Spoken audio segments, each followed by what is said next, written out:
there's a recognition there's divine law as well. There's human law, nomikos, but there's divine law, which is under the domain of Themis and Dike, who was the goddess of justice, and that was divine. And even the gods are subject to Dike. And it was the same in the Jewish understanding of law, because for them law is given by the Torah, which came from God, and through Moses.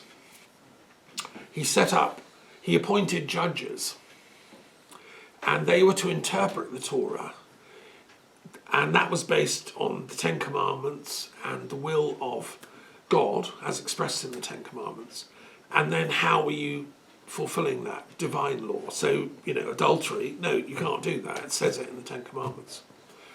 And then the Beit Din, which was the house of judgment, was the local law courts throughout Israel, and they're still there.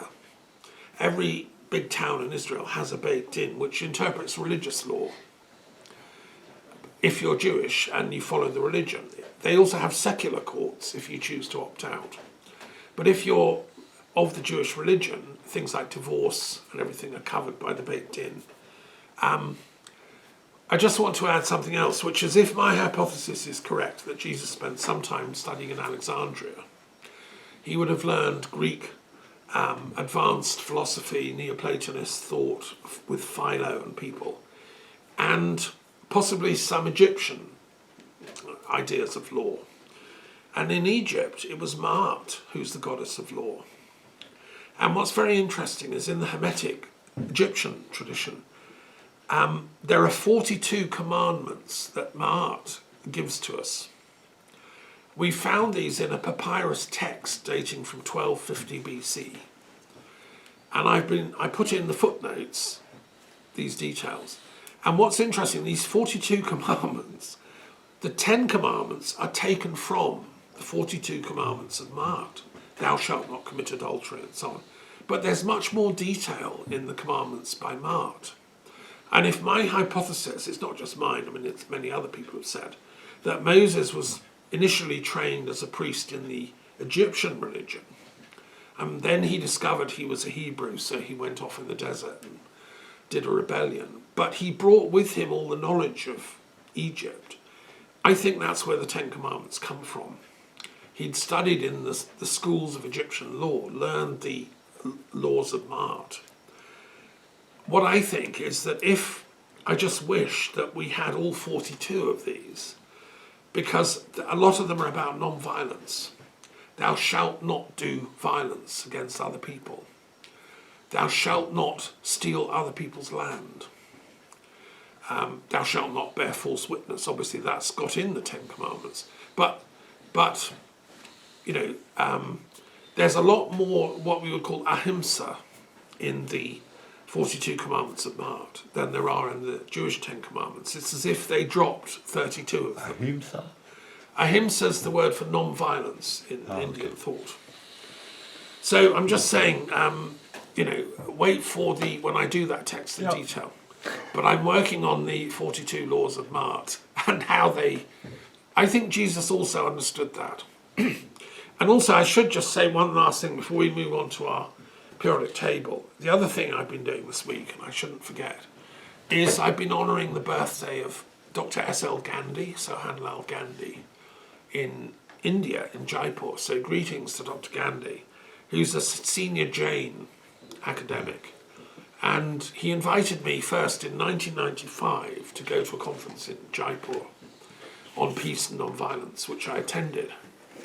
And I met a chap called Acharya Tulsi, one of the great Jain leaders of the 20th century, who'd known every single Indian head of state, prime minister, and used to walk everywhere.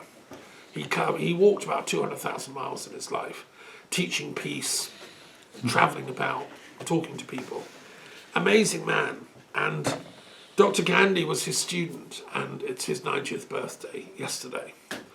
And I've been helping to edit a series of statements about his life and stuff this week. So thank you, Dr. Gandhi, for your witness to ahimsa, non-violence, which actually shouldn't be translated non-violence. It's more than that. It's non-harming. Ahimsa is no harming of thought, word, and speech. So it's a bit more, complex than just non-violence. It's non-harming. So, okay, let's move on to look at our periodic table. It's been a busy week. Yes. Right. Jan, what are you going to choose? Well, I put my finger down here for once. Yeah. Not having, I just got it up, so I haven't. Okay. And I just said Christian Ecumenical from 53. Okay. One. Okay, that's a good one. Thank you. Fits with the St. Matthew commentary I'm doing. Yeah. Yeah. What are you going to go for? And Christian Mystical, 137. Oh, okay. That's good too.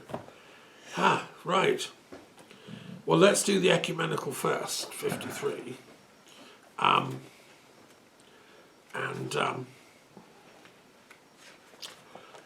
So the term ecumenical means like universal. It's a term in Greek meaning from the whole community, the whole, that everywhere. That's togetherness. Yeah. And it was a movement that different Christian groups have emphasised more at different times. I mean, it's ironic that the Christian boxes in the table, so many of them, and often they think they're the best ones or the only ones. The Catholics are no, we're the only way to salvation. Evangelical Christians, no, we're the only way. Those Catholics are horrible, they're devil worshippers. And so on. The battles have been going on for centuries. And then there arose this tradition called ecumenism, which was partly inspired by a Swedish bishop, Söderblom, who said, enough is enough, let's all come together, whatever our denomination, Anglican, Lutheran, Protestant, Catholic, Quaker, whatever.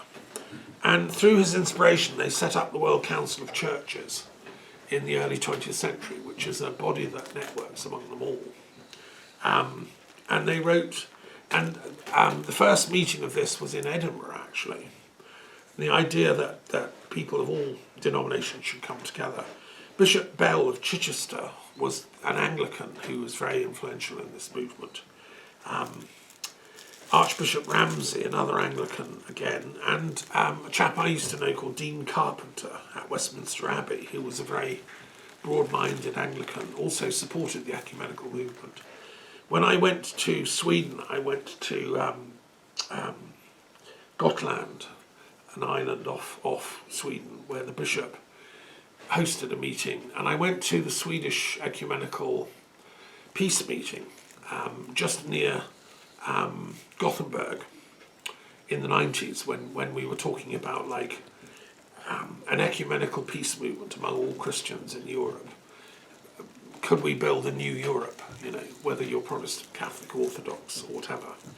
And the Orthodox churches at that time were involved in all this. One of the things I feel very sad about the Russian war and attack on Ukraine is the Russian Orthodox Church's role has been, I think, terrible. They've given a sort of green light to Putin. Blessed him. They blessed the war, and they've just taken a totally wrong turning against all that heritage that the Orthodox community actually. They often bless the war. Well, this is but it's wrong, because they're attacking a fellow largely Christian nation. There is an association of bishops, European bishops. They also say we must defend against Russia and go on the arm ourselves on the. So what I was involved with was an ecumenical attempt to moderate and bring peace in the days when we thought Russia and the West could create a peace, symphony. I still believe in that vision. I think that's authentic ecumenical peacemaking. Another example of that is Taizé here in France, which was founded by a Catholic Protestant, Brother Roger, and it was open to both Catholics and Protestants. It's still going. It's not too far from me in Burgundy.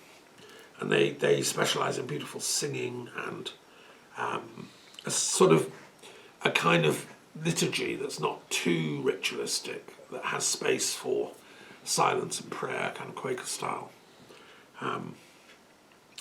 And there have been some visionary Catholics, theologians like Karl Rahner, who've spoken out for this. And I think Vatican II was a step in that direction. I met a chap called Archbishop Angelo Fernandez, who was an Indian Archbishop of Delhi. I met him in Rome at a peace conference. He was at Vatican II. He was an amazing, humble guy, you know. But like the stories he kind of told us about Vatican II and everything. But he was an ecumenical Christian from India who wanted, and India itself has a long, deep history of Christianity going back to St. Thomas. I just reacted to the name, Angelo Fernandez, not very Indian. Well, no, hang on. He's from the Indian Portuguese community because it was the Portuguese Jesuits that evangelized in southern India. And they gave names like Fernandez and things. So, but these people have had these names in their family for 400 years. So they're Indian as Indian, but they just happen to be Christians. And yes, I went to Chennai or Madras, which is where St. Thomas is buried in the cathedral, because he was sent there by Christ. And the Indian Thomas Christians are amazing. So I'm a great believer in the ecumenical tradition of Christianity. So thanks for choosing that one.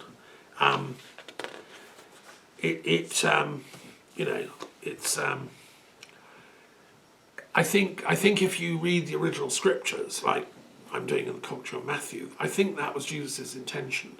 It wasn't, now you disciples all go off and set up your own churches and please fight each other and do attack each other, you know, when you get any power.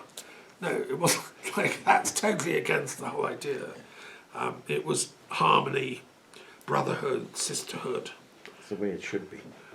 Working for God's justice, etc. The kingdom of the heavens. And I think there's a lot of wisdom in this plural name, the kingdom of the heavens, because it shows tolerance. If there are many heavens, we don't even have to fight about who gets to be in which part of which bit of heaven. There's many heavens, you know. So anyway, that's that one. That's a fascinating one. Any questions? Have you come across the Christian ecumenical tradition, either of you? In your work? Well, the ecumenical is, we call it Christianity between Christians, basically the same sort of in between people. Yes. It's supposed to be I mean, yeah. If you are Christian, but then again you have don't know whether you remember the comedian Dave Allen. Dave who? Allen. Yeah, Irish guy, wasn't he? Yeah, he always sat with a whiskey, and he always ended his shows with "May your God go with you."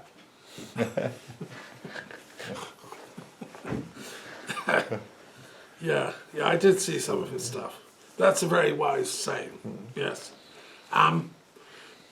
I mean, just to say that I think one should, personally speaking, I think we should extend ecumenism even further beyond the bounds of so-called Christianity. I don't think, for instance, what happened in parts of Sweden when they evangelized with the Lapps and the Sami people, you know, they burned all their shamanic drums. They said they were pagans, they were worshipping devils. I think they did the same in Norway too. And that happened in Scandinavia, and it happened in North America when the Christian missionaries went over and said the American Indians are worshipping devils. And, you know, I think those ideas need revisiting, obviously.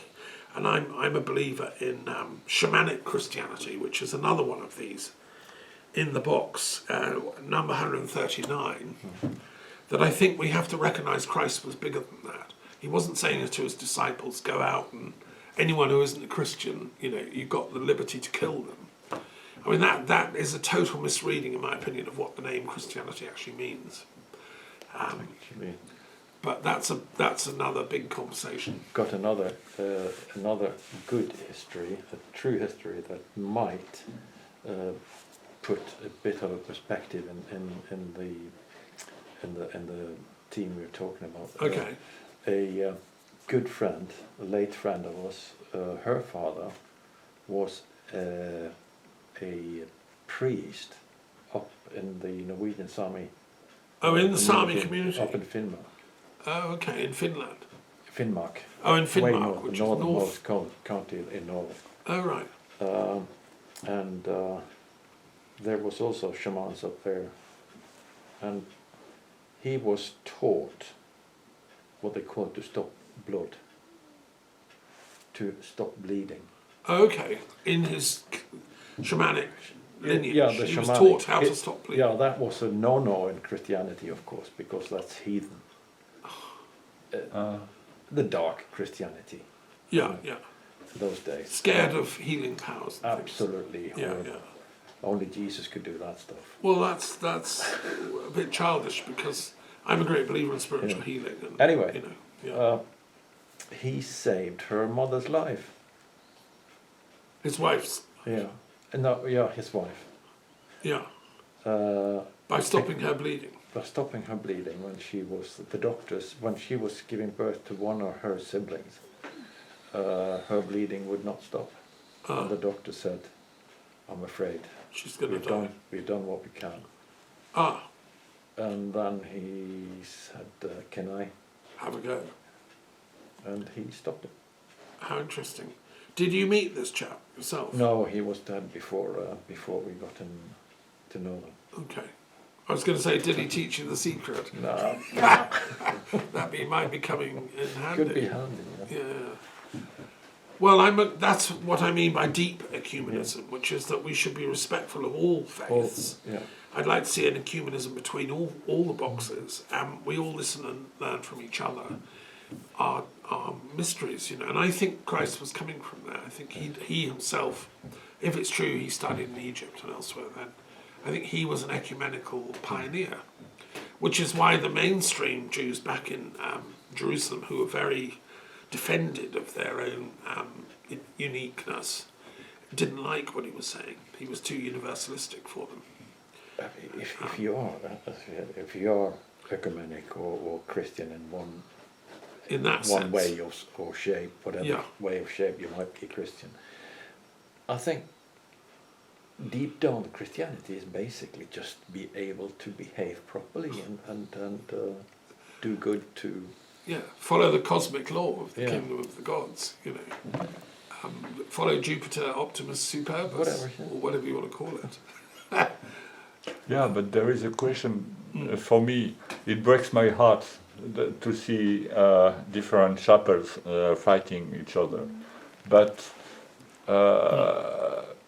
I guess the danger of ecumenism is to reduce the rituals, because the rituals are very specific and traditional. So you are educated. It's like you want to go to the top of the mountain, but you have to follow one path. You cannot take all the paths at the same time. So you won't go up. If you watch all the paths at the same time, you have to choose one. So that's the problem. This is often said. I mean, Yeah, I'm afraid of yeah. of this aspect. It's a question. I don't have any solution for that. Yeah. But Yeah, it's a big, seeing big issue. all the case, I go nowhere. I stay at the level of okay, that's fine, all is fine, but I cannot dig. So it's interesting you use the word danger. Can I respond to the question? Yes. With a couple of just comments. I mean, it's interesting you use the word danger because I've encountered this idea before in my theological discussions with colleagues from all different religions, when I was Secretary General of the World Conference on Religion and Peace, you know, and that took me to Rome, and I met religious leaders from all parts, and some of them took this line, and it wasn't just Christians, it was Jews, Muslims, Yeah, everyone. Buddhists, everyone said, well, we're different, we have to guard our thing. We can't do what you're doing, we have to be Buddhists. And there was a big dispute going on. Should we even pray or meditate together? Because we do it our way. So if we're seen to pray with you, well, that's like we're crossing a dangerous boundary, right? And so there's a lot of fear around this. However, I would like to just say that I always try to reassure my colleagues that it's not dangerous. It's like going into the sea. It's a bit cold at first, but you acclimatise to it, and then you can learn to play in the waves, and it's beautiful, right? And so you've got to take a plunge into the being okay to be with the other. I agree with that. Of course, I agree with that. But maybe in my everyday practice, I will choose one way, and of course. So in some time, on occasion, I'm very happy to share. For example, as we do on Saturday, sometime. Sharing a silent moment. Sure. Yeah, I mean, I think myself, I've explored ritual in many of the different boxes. I've done different rituals with different spiritual paths, and my position, and I think, is that I have this quote in the commentary from memory. Ritual is the frozen insights of a former prophetic lineage. That's a really important thought. So if I'm an official Muslim, I mean, I regard myself also as a Muslim, right? But I don't do 5 prayers every day. I don't do the prayers in the particular way that I'm supposed to. I regard the style of praying in the Islamic Sunni tradition as it's a frozen insight that Muhammad had in his day, 1400 years ago, that's what we should do. Now, that was valid at his time, in his place, in his context. But I believe that the spirit of prophetic wisdom, which is what inspired him, is eternal. We can access that anew, and actually we have a duty to do that. The word a professor, let me just say, a professor comes from the same root as a prophet. It simply means someone that speaks in public in front of other people. Yeah. A prophetes in Greek meant somebody who would bring a message from the gods for the benefit of the community. And I don't agree with this idea that we're limited, that we have to close access to the prophetic kingdoms. I believe that Christ's message was the kingdom of God is there accessible for all of us. And if you read the text properly in the Jewish and the Hebrew and in the New Testament, we actually have a duty to access that prophetic kingdom. And our rituals should be inspired from that place. Of course. So, for instance, I've done rituals in Israel with Sabbath rituals with Jewish Kabbalists. They call it the Kabbalah Shabbat. So they're using Jewish esoteric insights, the Kabbalah, to have a different kind of Sabbath meal with singing and things, instead of the conventional ones. Now, I agree with that. That's sort of like new kind of forms of ritual coming. So I think there's an evolution happening. And I'm not saying it's not, like I've got a friend coming tomorrow who's a Muslim from Indonesia. She's coming for a couple of weeks. She likes to do the prayers in her official way. Fine, I support that. Let people do their rituals. But let's get to the essence of what they mean. Yes, and share that. Yeah, but for me, I maybe I misunderstood what you said. But when you speak about frozen insights, I do not agree, of course, because when I go to church and you receiving Eucharisty and eating the bread is feeling in direct contact with God. It's a very living stuff. It's a very living stuff, and entering a sacred space, and of course there is a little time between everyday life and this very particular moment, which is a kind of high level of living. It's a kind of feeling I can express to you, and it's more than frozen insight. It's reactualization of something that I've been. I'm not saying that the frozen insights can't occasionally melt. Yeah, I mean, yeah, it's melting every time. it's Yeah, melting. melting inside. It I melts. will say melting inside. I told you I was reading this brilliant French comic novel about finding Napoleon in a block of ice, Yeah. and then they thaw him out and he comes back to life. Yeah. So I mean, yes, these melting insights can also happen. Yeah. But anyway, that's a fascinating discussion. Can I get on to the next one, which is mystical Christianity? Because we're sort of moving in that direction. And it's the next one, actually, 137. And it's also very important. The subtitle in the book is Mystical, Esoteric and Kabbalistic Christianity. Hey, this is where I get excited, because this is what I've been studying for years, and you know that I'm very interested in the Gnostic traditions of the church and the esoteric teachings. That's why I'm doing this commentary on the Gospels, not just Matthew, but I'm working through the whole lot if I live long enough. I've already recorded them, now I'm publishing them. And, you know, my heroes are the kind of Neoplatonists of the Renaissance, people like Pico della Mirandola. Also a Roman Catholic cardinal, Egidio, who was a Christian Kabbalist. He was a cardinal of the church in Rome, learned Hebrew, studied Jewish mysticism, and realized that you can't make sense of Christian mysticism without knowing the Hebrew roots. He would love my commentary on Matthew, because I'm going into all that. And then you had similar mystics in the Protestant church, like Jacob Boehme, and you had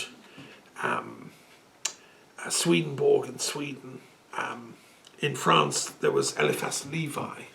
These were people looking at the mystical side of Christianity. He was interested in the Kabbalah.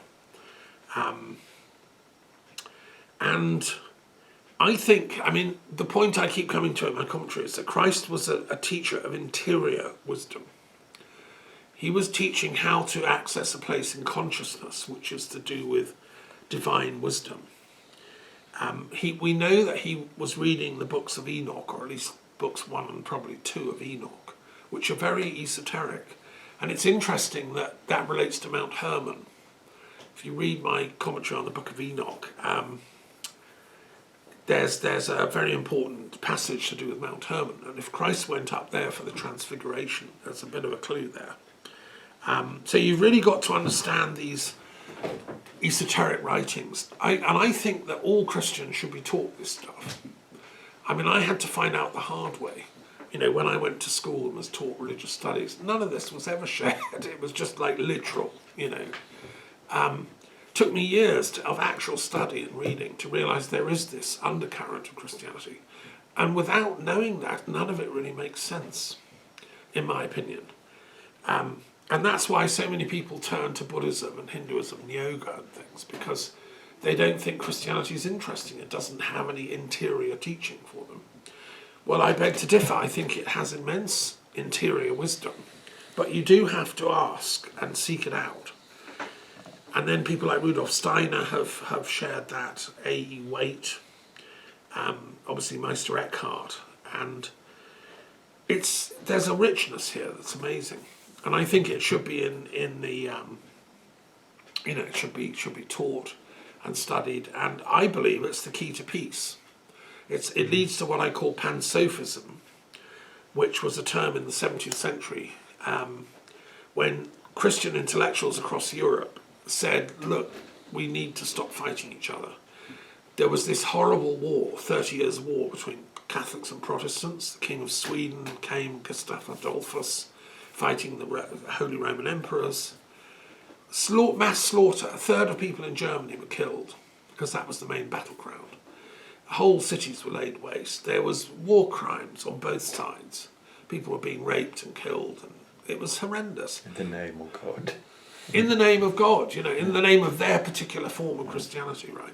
Unfortunately, you see, you had Leibniz, you had Descartes, and you had a series of profound Christian intellectuals saying enough is enough. Let's apply mystical wisdom and call it science.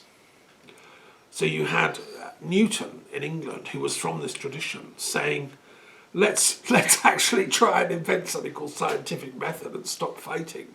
Let's see if we can prove any of this stuff. Let's calculate it mathematically. And of course, the irony is that to be a disciple in Christianity is to be a mathematikoi. To be a mathematician is the word in Greek for being a disciple. It meant simply a person of learning, a disciple. It didn't mean a mathematician. It meant a student. So Christian mysticism transformed into and became science. I mean, Descartes was an incredibly esoteric thinker in his private life. That's why. What about poetry? Well, you know. You are specialist Sure. both in science and poetry. Well, we need both. Of course. Well, you know, what about poetry? I mean, you know, Yeah, what how long about- have you got? Yeah. What about poetry? Sure. Well, no, I mean, having reached enlightenment, you then write poetry, obviously. That's where it comes from. And we have some of the great poets of the Christian centuries in Europe have been great mystics. I mean, poetry is just mysticism in verse, really, isn't it? Mankind is so interesting because some people they are more in science, some people are more in poetry, some people are more in music, Some do both. arts, some do both. Yeah, those are the ones I like. I like the ones that do both. But I like them all, obviously. Anyway, I mean, there's a lot in the book if you're interested. Click on the details. And yes, I just wish that, this stuff was more generally known and appreciated. And therefore, what's going on between Ukraine and Russia? They both have incredibly interesting esoteric Christian traditions. Why aren't the great Christian thinkers of Ukraine and Russia talking to each other and making peace? Where are they?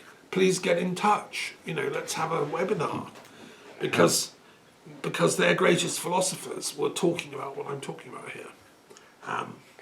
Could it be the fact that Christianity or any sort of religion was prohibited in the area of In the Bolshevik era. Bolshevism and all that stuff, so they had to reinvent it again or find back to it, and they formed different routes back into it. Well, they ended up with Russian fascism. Exactly. They fell into the right-wing abyss, which has its own esoteric story. I mean, right-wing fascism in Europe was quite occult, and it had its own, esoteric attraction. And people like Dugin have fallen into that trap, and also Putin. They think it's really exciting. We're being occultists. We can be dark ones. Because of power, yes, I guess. And power, Yeah. and, we can go and join Satan's crew, and that's really shocking.